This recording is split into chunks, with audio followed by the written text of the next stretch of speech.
Egyszer volt, hol nem volt, volt egyszer 4 gyertya. Olyan csend volt körülöttük, hogy tisztán lehetett érteni, amit egymással beszélnek. Azt mondja az első gyertya. Én vagyok a békádás, emberek nem tudnak megbecsülni, azt hiszem el fogok aludni. Néhány pillanat múlva már csak egy vékonyan füstölgő kalóc emlékeztette a hajdan fényesen tündöklő lámpra. A második azt mondta, én vagyok, sajnos az emberek fölösleges vagyok. Nincs több értelme tovább égni. A következő pillanatban egy enyhe fuvallat kiontotta a lángot.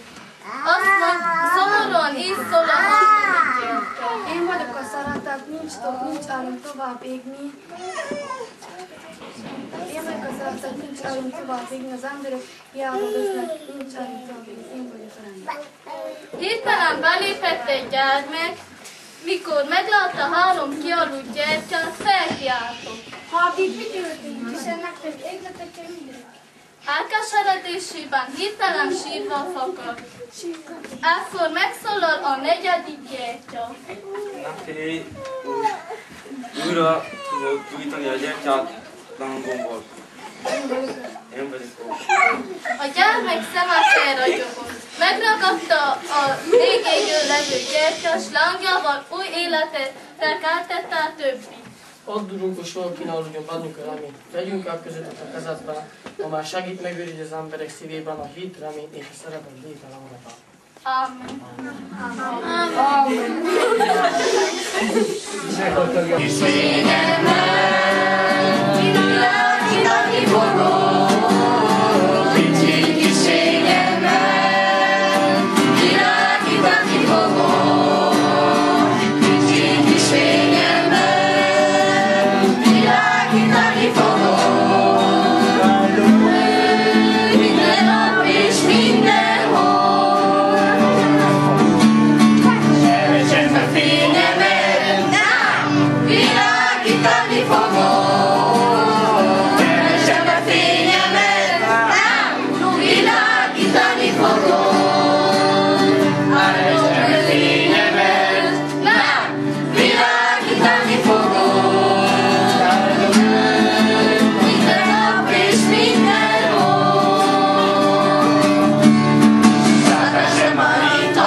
Világítani fogom!